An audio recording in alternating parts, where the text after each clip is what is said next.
नमस्कार श्रोते हो, आजच्या कार्यक्रमात मी जान्हवी भागवत आपलं मनपूर्वक स्वागत करते. श्रोते हो, भाषा हे संवादाचं अतिशय प्रभावी माध्यम आहे. आपल्या मनातल्या भावना, विचार हे सगळं भाषेमार्फत आपण छान पद्धतीने व्यक्त करू शकतो. ही भाषा समृद्ध होण्यासाठी अनेक गोष्टी गरजेच्या आहेत. त्यातलीच एक महत्त्वाची गोष्ट म्हणजे बोलीभाषा. बोलीभाषेतले अनेक शब्द प्रमाण भाषेत येतात आणि मग प्रमाणभाषा समृद्ध बनते. तिच्यात विविधता येते. असे हे बोलीभाषेचे प्रवाह प्रमाणभाषेला मिळून तिची एक मोठी नदी बनते. श्रोते हो, अहिराणी, वऱ्हाडी, आगरी, कोल्हापुरी, मालवणी, कोकणी असे हे अनेक प्रवाह आहेत. त्यात आपल्या कोकणात बोलली जाणारी तिलोरी ही सुद्धा एक बोलीभाषा आहे. आता ही भाषा लोप पावण्याच्या मार्गावर आहे. पण तिचं महत्त्व कळून तिची ही श्रीमंती साठवण्याचं काम करणाऱ्या काही जागरूक व्यक्ती आहेत. त्यांच्याकडून तिचं जतन करण्याचे प्रयत्न सुरू आहेत. अरुण इंगवले हे त्यातलंच एक महत्त्वाचं नाव. ज्यांनी ही भाषा, त्यातले शब्द जतन करण्याचं कार्य काही वर्षांपूर्वीच सुरू केलं आहे. या भाषेत जाणीवपूर्वक लेखन करून तिला ऊर्जितावस्था आणण्याचे ते प्रयत्न करतायत. त्यांनाच आज आम्ही स्टुडिओत आमंत्रित केलंय. तर त्यांच्याशीच आता आपण संवाद साधूया. नमस्कार सर. नमस्कार. आमच्या आजच्या कार्यक्रमामध्ये आपलं स्वागत आहे. सर, मराठी भाषेवर इतर भाषांची अतिक्रमणं होत असताना बोलीभाषा जतनाचं कार्य खूप मोलाचं आहे आणि याकडे आपण नेमके कसे वळलात? बोली भाषांचं काम म्हणण्यापेक्षा बोली हा प्रत्येक प्रमाण भाषेचा एक महत्त्वाचा स्रोत असतो आणि जर प्रमाण भाषा समृद्ध व्हायची असेल किंवा संपन्न व्हायची असेल तर बोलींकडे दुर्लक्ष करून अजिबात चालत नाही. आणि त्या असंख्य प्रवाहानेच प्रमाण भाषा जी असेल त्या प्रदेशातली ती समृद्ध होत जात असते. नक्कीच. त्यामुळे मग बोलींकडे दुर्लक्ष केलं की आपण प्रमाण भाषेकडेच दुर्लक्ष करतोय असाही त्याचा एक वेगळा अर्थ होऊ शकतो. कारण कोणतीही बोली संपते त्यावर केवळ बोली संपत नसते, तर त्या बोलीसोबतच त्या बोलभाषकांचे संस्कृती असेल, इतिहास असेल, या गोष्टीही संपत असतात. आणि बोलीभाषा जर आपण दुर्लक्षित केली तर आपली प्रमाण भाषाही आपण दुर्लक्षित करतोय, तसाही एक वेगळा त्याचा अर्थ काढला जाऊ शकतो किंवा आहेच. म्हणून बोलींकडे लक्ष दिलं पाहिजे प्राधान्याने, असं मला वाटायला लागलं. आणि आपली जी प्रादेशिक बोली आहे आपल्या जिल्ह्यातली तिलोरी बोली, तिच्या संकलनाचं आणि अभ्यासाचं मी काम गेली 6-7 वर्षांपासून सुरू केलं. आणि ते काम अजून संपलंय असं मला वाटत नाहीये. अजून खूप काम करण्यासारखं आहे आणि मी करणार आहे, करतोय. कारण आता ही भाषा बोलणारे, जे आता तुम्ही उल्लेख केलात, तिलोरी बोलीभाषा, तर ही भाषा बोलणारे बरेचसे लोक हे खेडेगावातले आहेत. ते आता त्यांच्याकडून ते शब्द तुम्हाला संकलित करणं गरजेचं आहे, कारण ही पिढी जेव्हा नष्ट होईल तेव्हा त्याच्याबरोबर भाषा पण ती संपेल असं वाटतंय. बरोबर ना? खरं आहे. मी जे संकलन केलंय ना, ती जवळजवळ ही बोली संपुष्टात आली अशाच अवस्थेत मी केलेलं आहे. हे जे काही संकलन आहे ते केवळ अवशेष आहेत असं मी तरी मानतो. कारण फक्त आता शेतीबातीशी संबंधित असतील, रीतिरिवाजांशी संबंधित असतील किंवा एखाद्या धार्मिक गोष्टींशी संबंधित असतील तेवढेच शब्द अंशरूपाने आता या बोलीचे शिल्लक आहेत. आणि बाकी बोली जवळजवळ संपलेली आहे असं मला जाणवलं. पण असं का झालं? असं का झालं म्हणण्यापेक्षा जे एक निनगंड आहे सगळ्याच बोलींबाबत, नक्कीच, म्हणजे आपल्या बोलीबाबतच असं नाही म्हणत आहे. क्वचित आपल्याला काही अपवाद दिसतात. विदर्भात तिकडे बहिणाबाईंची जी अहिराणी बोली आहे, किंवा सिंधुदुर्गातली मालवणी बोली आहे, रायगडातली आगरी बोली आहे, या बोलींमध्ये काही लिखाण झालं किंवा काही नाट्यप्रयोग चांगले झाले किंवा त्या लोकांनी जाणीवपूर्वक परस्परांशी संवादासाठी त्या बोली वापरल्या, म्हणून अशा काही ठराविक बोली शिल्लक आहेत. अन्यथा बहुतेक बोली अस्तंगत झालेल्या आहेत, लोप पावत चाललेल्या आहेत. प्रमाण मराठी पण आपण धोक्यात आहे म्हणतो, पण खरं म्हणजे ह्या बोली केव्हाच प्रमाण मराठीने आणि हिंदी आणि इंग्रजीने गिलंकृत केलेल्या आहेत. जो न्यूनगंड आहे त्यातून या बोली संपल्या. आणि आपली बोली जी संपली त्याला महत्त्वाचं कारण म्हणजे साधारण 1918च्या आसपास एक फार मोठा दुष्काळ पडला होता आपल्या संपूर्ण महाराष्ट्रात. आणि त्याच वेळेला औद्योगिक क्रांती पण झालेली होती. आणि मग आपल्या कोकणातले किंवा आपल्या जिल्ह्यातले बहुतांश, म्हणजे जे पुरुष लोकसंख्या होती त्याच्या निम्म्या लोकसंख्येपेक्षा अधिक पुरुष मुंबईत गिरणी कामगार म्हणून गेले. आणि मग येताना त्या कॉस्मोपॉलिटन शहराची सगळी संस्कृती, तिथली भाषा, तिथले रीतिरिवाज घेऊन ते जेव्हा पुन्हा आले त्यावेळेला खूप वेगाने आपली ही सगळी बोली संपली. बरोबर. नाहीतर 1905ला जेव्हा जॉर्ज ग्रियर्सन भाषा अभ्यासक होते ते, त्यावेळेला त्यांनी जो सर्वे केला होता, त्यावेळेला तिलोरी बोलीतले म्हणजे कुणबी बोलीतले 3,68,000 भाषक होते अशी त्यांनी नोंद केली होती. बर. आणि संगमेश्वरी बोलीचे 13,32,000 भाषक होते हं. अशी त्यांनी नोंद केली होती. म्हणजे जवळजवळ 17 लाख ह्या बोलीत हो. भाषक होते. हं.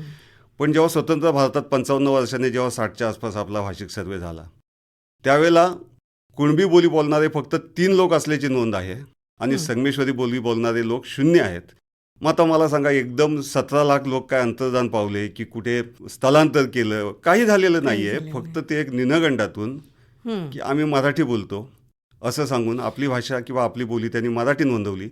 त्याच्यावरून आपल्याला लक्षात येतं की किती न्यूनगंडाने ह्या सगळ्या गोष्टी घडल्या होत्या. कदाचित ही जी गणना आहे त्याच्यात जे नोंदवलं गेलेलं आहे ते तुम्ही म्हणता त्याप्रमाणे न्यूनगंडामुळे असं नोंदवलं गेलं असेल की आम्ही मराठी भाषाच बोलतो, पण भाषा संपली असा त्याचा अर्थ होत नाही.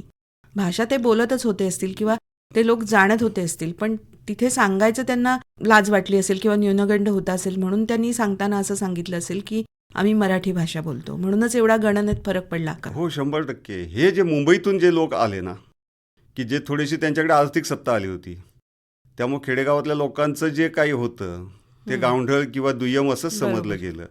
आणि त्या न्यूनगंडातून वेगाने ती बोली बोलणारे लोक कमी प्रमाण व्हायला मराठीकडे लागले. वळायला लागले, शुद्ध बोलायला लागले. शुद्ध म्हणण्यापेक्षा प्रमाण बोलायला लागले. तसं झाल्यामुळं खूप वेगाने फक्त मग शेतीभातीशी जे शब्द होते, ज्यांना पर्याय प्रमाण मराठीत कुठेही नव्हते, असेच शब्द शिल्लक राहिले. आणि ज्या शब्दांना पर्याय होते असे सगळे शब्द आपण प्रमाण मराठीतून स्वीकारले हं. आणि ही बोली आणखी वेगाने अस्तंगत झाली. खरंय. आता तुम्ही तिलोरी बोलीभाषा म्हटलं, ही जी आपल्या परिसरात जी बोलली जाते, तर तिलोरी कुणबी समाजाची ही भाषा आहे, बरोबर. तर तिचं वैशिष्ट्य काय नेमकं? नाही तर ग्रियर्सनने याच बोलीला संगमेश्वरी म्हटलं होतं. हं. तर त्यांनी का म्हटलं होतं की संगमेश्वर परिसरामध्ये जी बंदरं होती, तर बाहेरगावचे जे व्यापारी यायचे आणि इथं व्यापार चालायचा, तर त्यांची एक सांकेतिक बोली होती, तिला संगमेश्वरी बोली बोललं जायचं. सर्वसामान्य माणसाचा या बोलीशी काहीही संबंध नव्हता. म्हणजे अशी एक बोली होती अस्तित्वात इथं संगमेश्वरी नावाची, पण साधारण अर्धा ते 1% एवढ्याच लोकांशी ती संबंधित होती. तर ग्रियर्सननी जेव्हा भाषिक सर्वे केला तर इथल्या बोलीला काय नाव द्यायचं, तर त्याने मग ते संगमेश्वरी बोली असं नाव दिलं. हं. खरं तर आपण असं प्रदेशवाचक नाव द्यायची काही आवश्यकता नव्हती, कारण इथला जो मुख्य समाज आहे, जवळजवळ 60% इथं कुणबी राहतो. हं. आणि मानगावच्या जवळ जे तिलोरे नावाचे गाव आहे, तिथं त्यांची जेव्हा परिषद झाली तेव्हा ते स्वतःला तिलोरी कुणबी म्हणायला लागले. तर ते 60% कुणबी समाज आणि त्यांना मदत करणारे जे आपण अलुतेदार बलुतेदार म्हणतो ते साधारण 15%, असे जवळजवळ 75% समाजाची ही भाषा होती.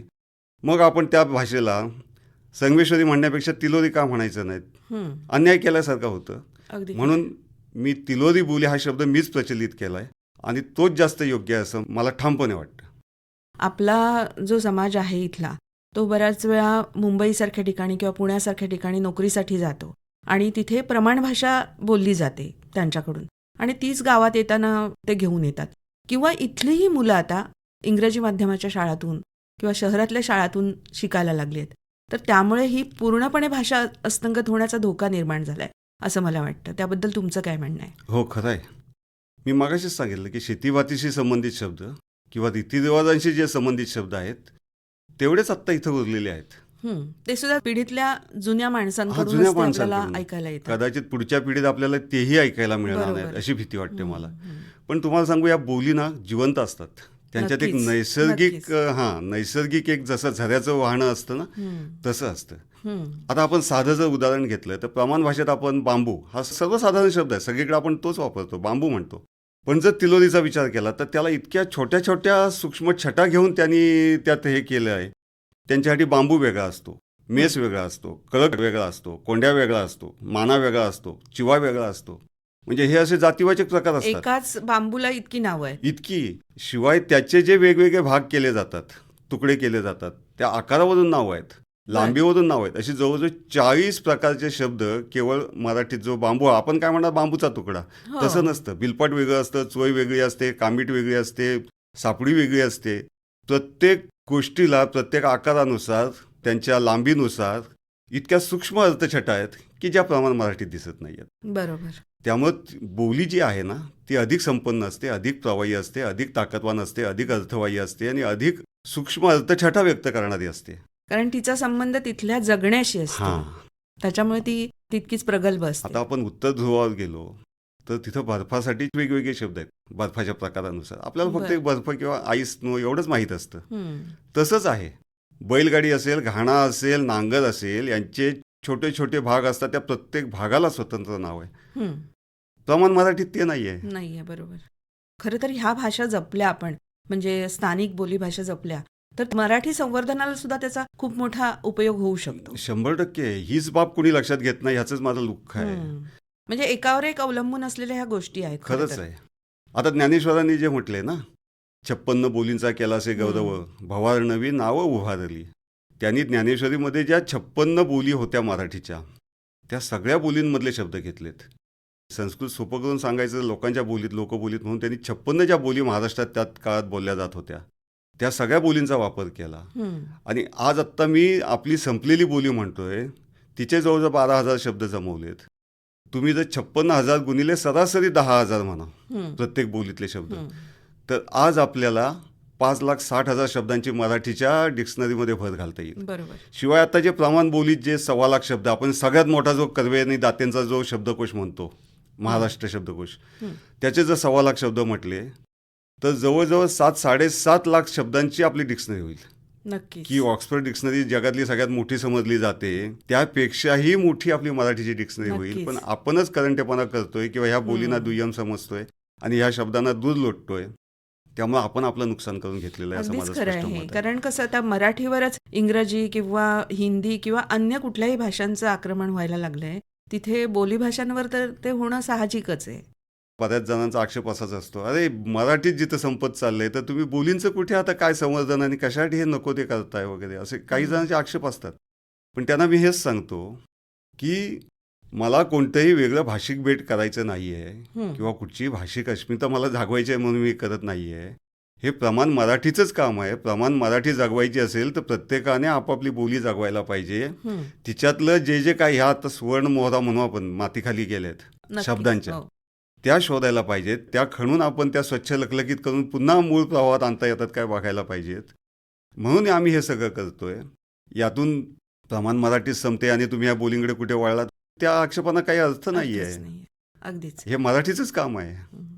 आता हे तुम्ही बोलीभाषेतले शब्द तुम्ही म्हणालात मगाशी की 12,000 तुम्ही शब्द जतन केले, तर तुमच्यासोबत आणि कोणी हे कार्य करतंय का, की तुम्ही एकट्यानेच हे पुढे चालू ठेवलंय? नाही, हे काम मी एकट्यानंच केलं, पण मदत खूप जणांची झाली. अनेक नावं मला घेता येतील.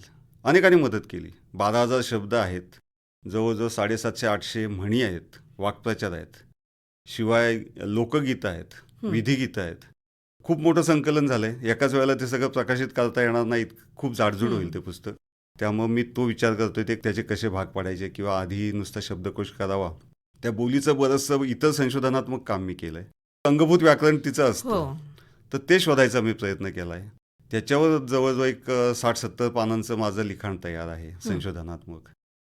तर एक दिवशी ते पुस्तक प्रकाशित व्हावं, लोकांसमोर यावं आणि प्रत्येक बोलीचं ते व्हावं अशी माझी मनापासून इच्छा आहे. नक्कीच. तुम्हाला शुभेच्छा त्यासाठी. आणि मी म्हणेन की आमच्या श्रोत्यांना तुम्ही अशी एखादी कविता, तुम्ही चांगल्या कविता करता, तर एखादी कविता किंवा बोलीभाषेतला एखादा संवाद आमच्या श्रोत्यांसाठी सादर करावं. चालेल ना. मी जाणीवपूर्वक काही कथा लिहिल्या या बोलीमध्ये, काही कविता लिहिल्या आणि काही मित्र आहेत आमचे, त्यांनाही लिहायला प्रेरित केलं. मग आपले अमोल पालई असतील, प्राध्यापक संतोष गोंडबदे असतील, अशी कितीतरी माणसं आहेत, ज्ञानेश्वर झगडे असतील.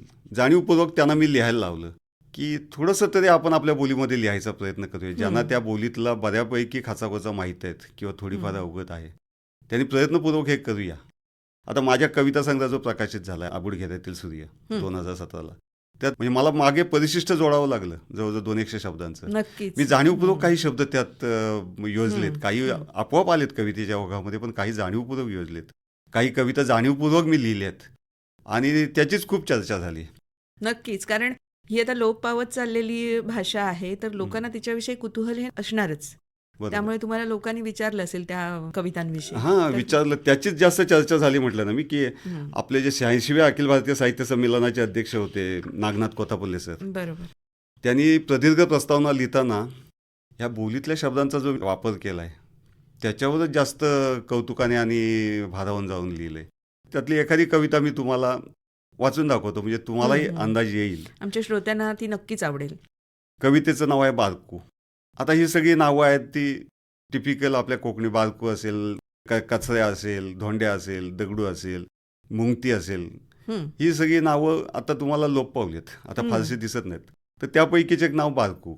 हं. बारकू हे टोपण नाव नाही आहे, हे व्यक्तिनामच आहे. जुन्या बरोबर, काळातलं हो. जे कागदोपत्री असतात हं. तसंच नाव आहे. तर कवितेचं नाव आहे बारकू. दरीव ज्याला टाला लावते वकत, ढिपला सारा इरगालत गेला बारकू लोलम. टाल्याच्या भोसक्यात त्याला उमांगला रामाकार येता. मर्तिक म्हणून सुदीक गावात परत न आलेला. केमऱ्या सारा त्याच्या नंजरसमोर कारे त्याच्या घराचा टाला. गंजून जंगून शा भुगाटलेला. गुदस्ता मांगारीन गमावल्यापासनं बारकूचा एकूच संसार रणक्या खानाखुनांशी.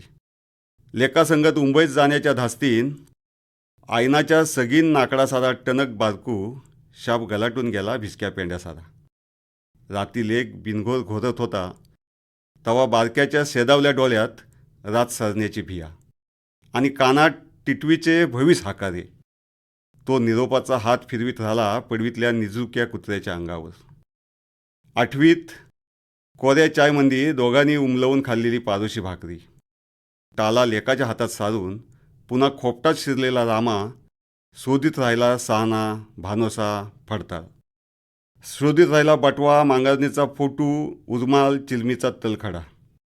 तो बोटा खेळवीत राहिला आठवणच्या तंद्रीत. इरून फिरून काहीतरी इसरल्याचा भाव असला. लेकाच्या त्रासिक हाकाऱ्यांनी बाहेर आल्यावर तो पुण्यांदा आत शिरला तिरासारा. नी गोंत्यावर बसून राहिला हातपाय पोटात वळून कासवा सारा. खोपाटच विसरल्याची भावना झाल्यावर बारकूसा. वा, खूपच छान. याच्यात बरेचसे शब्द हे बोलीभाषेतले आलेले आहेत. होय. तर आता आमच्या श्रोत्यांना तुम्ही थोडंसं त्याविषयी सांगा की यातली भावना काय आहे आणि त्याच्यात तुम्ही वापरलेले शब्द. मनी ऑर्डरवर जगणाराच प्रदेश अशी जी कोकणची हो. एक प्रतिमा तयार झाली आणि कोकण हा एक फार मोठा वृद्धाश्रम झालेला आहे अगदी खरं आहे. अशी जी अवस्था आहे. आणि तो मुलगा त्या बारकूला मुंबईला न्यायला येतो की आता दरवाजा बंद करा, दाराला कुलूप लावा, आई म्हणजे टाळा. वारल्यानंतर. हां, आई वारल्यानंतर टाळा म्हणजे कुलूप. हं. तर ते कुलूप लावा आणि आता माझ्याबरोबर तुम्ही मुंबईला चला. पण तो त्या मनस्थितीत नाही आहे, कारण त्याचा जो मित्र होता रामाकारेता तो मुंबईला गेला नाही, त्याचं प्रेतसुद्धा ज्या इकडं परत आलं नाही आहे.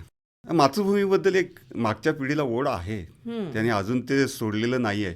आणि बरोबर. म्हणूनच त्यांचं ते भाषेवरचं आणि बोलीवरचं जे काय आहे प्रेम ते अजून टिकून आहे. आणि ते त्यांची बोली खरंच प्राणपणाने जपतायत. त्यामुळे लोककलांमध्ये किंवा ज्या म्हणी आहेत, वाक्प्रचार आहेत, त्यातून त्या बोली आपल्याला बाहेर काढता येत नाहीत. आणि त्या बोली म्हणून टिकून आहेत. आणि त्यातले जे काही अंश सापडले ते या माणसांचंच आपल्यावर ऋण आहे असं मी समजतो. नक्कीच. आणि या माणसांमुळेच आपल्याला या बोलीतले जे काही शब्द जमवता आले, जे काही संकलन करता आलं, त्यासाठी मी त्यांना अक्षरशः धन्यवाद देईन आणि ऋणी आहे मी अक्षरशः त्या माणसांचा. खरंय.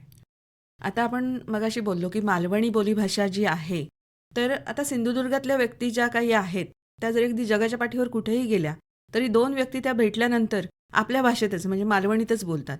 आपल्याकडे तसं होत नाही. की तेच आहे. बोलीभाषा ही मागे सारली गेली आहे. त्या भाषेत जेव्हा लोक बोलायला लागतील तेव्हाच त्याचं खरं जतन होईल आणि कोणतीही लाज न बाळगता ती त्याला काय भाषा झालं? बोलली गेली पाहिजे. गंगाराम गवाणकरांनी जेव्हा हे लिहिलं ना वस्त्रहरण, हम्म. आणि मच्छिंद्र कांबळीने ते खूप मोठ्या प्रमाणावर त्याचे प्रयोग केले. अगदी 7 समुद्रापार नेलं ते नाटक. त्याच्यानंतर मग आपले प्र. मयेकर असतील, त्यांनी पांडव इलो रे बा इलो असेल, किंवा दादा मडकेकर सारखे कवी असतील, हो. जाणीवपूर्वक त्या बोलीमध्ये लिहित राहिले. आणि त्यामुळे त्या बोलीभाषकांचा आत्मविश्वास इतका वाढला ना की आपल्या बोलीतलं नाटक जेव्हा 7 समुद्रपार जातं किंवा इतके लोक त्याचं कौतुक करतात, पु ल देशपांडेंसारखा माणूस त्याचं जेव्हा कौतुक करतो तोंड भरून, तेव्हा नक्की या बोलीत काहीतरी आहे असा एक आत्मविश्वास मिळतो त्या बोलीभाषकांना. आणि आपल्याकडे ते झालं त्यांना नाही. त्या बोलीचा अभिमान आहे. म्हणूनच अभिमान आहे. न्यूनगंड नाही आहे म्हणूनच अभिमान आहे. बरोबर. आपल्याकडे ती बोली श्रीना पेंडसे असतील, रवा दिघे असतील, किंवा आमचे चिपळूणचे कवी आनंद असतील, यांनी वापरली त्यांच्या कथांमधून किंवा त्यांच्या कादंबऱ्यांमधून. पण ते फक्त त्यातले काही शब्द वापरले, संवाद रूपाने फार त्यांनी वापरले नाही, किंवा त्या बोलीतच पूर्ण काहीतरी लिहावं असा प्रयत्न आपल्या लेखकाने केला नाही. त्यामुळे त्या बोलीला प्रतिष्ठा मिळाली नाही आणि मग ती थोडीशी दुय्यम ठरली. आता तुम्ही म्हणालात की पाणगोईलो रे बाईलो किंवा वस्त्रहरणसारखी नाटकं मालवणीमध्ये झाली, लिहिली गेली. तर ही जी तिलोरी बोलीभाषा तुम्ही म्हणताय, त्याच्यामध्ये पण असं काही लेखन होतंय का? किंवा आता असंही आपण बघतो की काही कार्यक्रम करणारी मंडळी आहेत, तर या भाषेचं जतन करताना ते दिसतात. एखादा कार्यक्रम ते करताना दिसतात आपल्याला. तर यातून काही उन्नती होईल का? किंवा संमेलनं किंवा आणखीन काही गोष्टी आयोजित करण्यात याव्यात का? तर या भाषेला वैभव पुन्हा प्राप्त होऊ शकेल. नाही, काही कलाकार आता सध्या म्हणजे त्याकडे एक व्यवसाय म्हणून बघतायत, पण व्यवसाय म्हणून न बघता थोडंसं आत्मीयतेने बघून जर काही केलं कुणी, मग आम्ही आता एक चळवळ चालू केली. मी मगाशी जी नावं घेतली, अमोल पाले किंवा गोंडबदे वगैरे, ज्ञानेश्वर झगडे, आम्ही जाणीवपूर्वक थोडंसं या बोलीमध्ये काही करता येतंय का. आम्ही परवासुद्धा बांधवाचं संमेलन घेतलं, त्यात कवी संमेलन घेतलं होतं ना. ते कवी संमेलन आम्ही बोलीभाषेतलंच कवी संमेलन असावं अशी अट ठेवली होती. चिपळूणच्या लोकमान्य टिळक स्मारक वाचन मंदिराने 3-4 वर्षापूर्वी एक अपरांत साहित्य संमेलन घेतलं होतं. बर. त्यात फक्त बोलीभाषा असाच विचार होता, केवळ तिलोरी नव्हे. या कोकणामध्ये ज्या काही 10-12 बोली आत्ता ज्या प्रचलित आहेत, त्या प्रत्येक बोलीतल्या वक्त्याला आम्ही बोलवलं होतं. त्याच बोलीत कथाकथन होतं, त्याच बोलीतले कवी बोलावून त्याच बोलींमधले कवी तिथं वेगवेगळ्या आपल्या बोलीमधल्या कथा किंवा कविता सादर करत होते. असे काही प्रयत्न जाणीवपूर्वक आम्ही करतोय आणि ते करावे लागतील. त्याशिवाय जतन होणार नाही नाही किंवा होणार. तर त्याचं महत्त्व कळणार नाही लोकांना. आपल्याला करावंच लागेल, हे जाणीवपूर्वक करावं लागेल आणि मी त्याला प्रोत्साहन देतोय. आम्ही काही लोक मित्र नक्कीच. एकत्र येऊन आम्ही जेवढं होईल तेवढं करतोय. चालू आहेत सगळे प्रयत्न आमचे. आता एखाद्या गोष्टीची सुरुवात ही स्वतःपासूनच करावी लागते, तरच ती आपण लोकांपर्यंत पोहोचू शकतो असं मला वाटतं. तर बोलीभाषेचं, तिलोरी भाषेचं जतन करताय, तर त्यावेळी त्यात लेखनही तुम्ही केलं असेलच, तर त्याविषयी थोडंसं सांगा. होय, मी एक एकांकिका लिहिली होती 1997ला, नाटकशाही जिंदाबाद. तेच एक पहिलं पुस्तक माझं या बोलीत लिहिलेलं. त्यानंतर मी जाणीवपूर्वक काही कथा लिहिल्या. माझ्या 1-2 कथा मी मुद्दाम जाणीवपूर्वक तिलोरी बोलीमध्ये ट्रान्सफर केल्या, म्हणजे ते रूपांतरित केल्या. त्यानंतर काही कविता आहेत, 20 कविता आहेत की ज्या अनेक ठिकाणी प्रकाशित झालेल्या आहेत, अंकांमध्ये वगैरे. असं काही जाणीवपूर्वक मी करतोय आणि त्या बोलीतले शब्द त्या निमित्ताने प्रमाण मराठीतल्या लोकांना मग एक उत्सुकता असते. अरे याचा अर्थ काय? कितीतरी मोठ्या मोठ्या साहित्यिकांचे मला फोन येतात, अरे ह्याचा अर्थ आम्हाला कळला नाही, किंवा या ओळीचा अर्थ काय आहे, किंवा याचा संदर्भ काय आहे. मग त्यात खरा आनंद असतो त्याचा नक्कीच. खुलासा करण्यात, स्पष्टीकरण करण्यात, की या माणसाला आपण जे काही लिहिलं त्याबद्दल उत्सुकता वाटली किंवा जाणून घ्यायची, त्याचं लक्ष गेलं या सगळ्या गोष्टीकडे, या शब्दामुळं. असा एक तो आनंद असतोच. हो, आणि खरंच सांगतो की प्रमाण मराठीत कितीतरी शब्द आपल्याकडे, म्हणजे पर्यायी शब्दच नाही आहेत जे आपल्या बोलींमध्ये आहेत, पण आपण त्यांना नाकारलं. म्हणजे उदाहरणार्थ आपण होता शब्द म्हटलं ना, की त्याला आपण अशुद्ध म्हणतो, तो बरोबर. नाकारतो.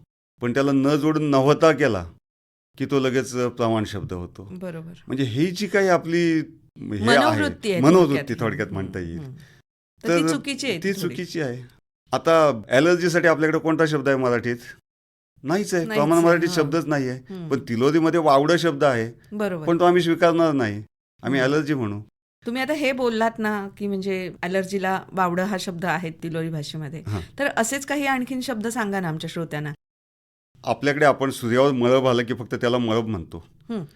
पण तिलोरीमध्ये मळब ह्या शब्दासाठी त्या ज्या काही उन्हाच्या किंवा सावलीच्या ज्या छटा आहेत, त्याची जी काही तीव्रता आहे, त्यानुसार त्याला अनेक शब्द आहेत. मग आबूट म्हटलं जातं, आभरान म्हटलं जातं, मळब म्हटलं जातं, सावाट म्हटलं जातं, झिरमाट म्हटलं जातं, कडुसा म्हटलं जातं. अरे वा. ह्या प्रत्येकाला वेगवेगळ्या अर्थछटा आहेत. म्हणजे कसं काय, थोडंसं समजून सांगा. म्हणजे आबूट म्हणजे सूर्यावर आलेले विरळ ढग, विरळ असतील तर त्याला आबूट म्हटलं जातं. आभ्रान म्हणजे सूर्य जवळजवळ पूर्ण झाकला गेलाय. बर. त्याच्यानंतर मळब म्हणजे काही ठिकाणी सूर्यावर ढग आहेत, म्हणजे काही ठिकाणी थोडंसं ऊन पडलंय सौम्य, काही ठिकाणी सावली पडली, बर. अशी जी अवस्था असते त्याला मळब म्हणतात. सावाट म्हणजे एक अशी सावली की अशी एक अस्वस्थ करणारी सावली असते बघा, की असं बेचैन वाटतं आपल्याला, थोडासा अंधार पडत आल्यासारखं झालेलं असतं. अंधारही म्हणता येत नाही. झाकोळ म्हणता येईल त्याला. झाकोळ मराठीत आपण प्रमाण मराठीत थोडासा झाकोळ हा शब्द आहे त्याला, तर ते सावाट म्हटलं जातं. झिरमाट म्हणजे पावसामुळे जो काळोख येतो, पावसाळी ढगांमुळं, त्याला झिरमाट म्हटलं जातं. आणि कडुसा म्हणजे बऱ्यापैकी ऊन आहे आणि एक 20-25% सावली आहे, अशी जी अवस्था असते त्याला कडुसा म्हटलं जातं. हे अशा ज्या अर्थछटा आहेत ना, त्या तुम्हाला प्रमाण मराठीत दिसत नाहीत. बरोबर. खूपच छान. हे तुम्ही उदाहरण खूप सुंदर दिलात, की आमच्या श्रोत्यांना त्याच्यामुळे कळलं असेल, की एका मळभाच्या किती छटा आहेत, हं, हे त्यांना कळलं ही असेल. ताकद जर असेल बोलींमध्ये तर बोली आपण का नाकारायच्या हा माझा अगदी प्रश्न खरं आहे. आहे. बरोबर. मी तर म्हणेन ह्या भाषेवर आलेलं हे मळभ आहे. अगदी हं. खूप चांगलं बोललात. तेच, की म्हणजे भाषेवर अशा प्रकारचं मळभ आलेलं आहे, की ही भाषा कुठेतरी खेड्यातल्या लोकांची असं इतरत्र समजलं जात असावं. त्यामुळे ती लोकांनी बोलायची टाळली आहे. पण यातून वरती यायला पाहिजे. तुमच्यासारखे तुमच्यासोबत खंदे कार्यकर्ते तयार व्हायला पाहिजेत, की ही भाषा आपण जपली पाहिजे आणि ती पुढे नेली पाहिजे. या हेतूने तुमच्यासारख्या अनेक व्यक्ती तयार झाल्या पाहिजेत. होईल. तरच ही भाषा नक्कीच जपली जाऊ आता शकते. वातावरण तयार होतंय, आपण आशावादी राहूया. हो, नक्कीच. आणि आपण जे ऑक्सफर्ड डिक्शनरीतले 6 लाख वगैरे शब्द म्हणतो ना, हं. त्यात त्याने अख्ख्या जगभरातून शब्द आपले म्हणून स्वीकारलेत हो. ते म्हणत नाहीत आम्ही इकडून घेतलेत, हा तत्सम आहे, हा तद्भव आहे वगैरे असलं काही त्यांच्याकडे ते हे नसतं. हं. म्हणून ते 6 लाख शब्द घेऊन आज जगातली सगळ्यात मोठी डिक्शनरी झाली. डिक्शनरी झाली आहे. आणि ही दृष्टी घेऊन जर आपण काम केलं तर मराठी खरंच आपली संपन्न आहे हं. आणि ती अजूनही मोठी आपल्याला करता आली असती किंवा झाली असती. येईल याच्या पुढे हां. करता नक्कीच. तर बोलींकडे बघायचा दृष्टिकोन आपण बदलायची गरज आहे असं मला प्रामाणिकपणे वाटतं. बोलींचे हे छोटे छोटे प्रवाह जे येऊन नदीला मिळत आहेत मराठीच्या, त्यातूनच ते महानदी वाढायला होणार पाहिजे. आहे. हं. त्यातूनच महानदी होणार आहे पुढे. नक्कीच नक्कीच. सर, तुमचं हे बोलीभाषा जतन करण्याचं कार्य तुम्ही करताय ते खूपच मोलाचं आहे आणि गरजेचं देखील आहे. तुमच्यासोबत तुमच्या या वाटचालीत आणखीनही शिलेदार तुमच्यासोबत यावेत आणि तुमचं हे कार्य असंच अव्याहत सुरू राहावं म्हणून तुम्हाला मनःपूर्वक शुभेच्छा. आज आपण इथं आलात आणि तिलोरी बोलीभाषेविषयी खूप छान माहिती दिलीत. त्याबद्दल आमच्या श्रोत्यांतर्फे आणि आकाशवाणी परिवारातर्फे आपले मनःपूर्वक आभार मानते. धन्यवाद. तुम्ही मला बोलावलंत हाच थोडासा तुम्ही या माझ्या उपक्रमाला हातभार लावल्यासारखा आहे. तुम्हालाही मी धन्यवाद देतो.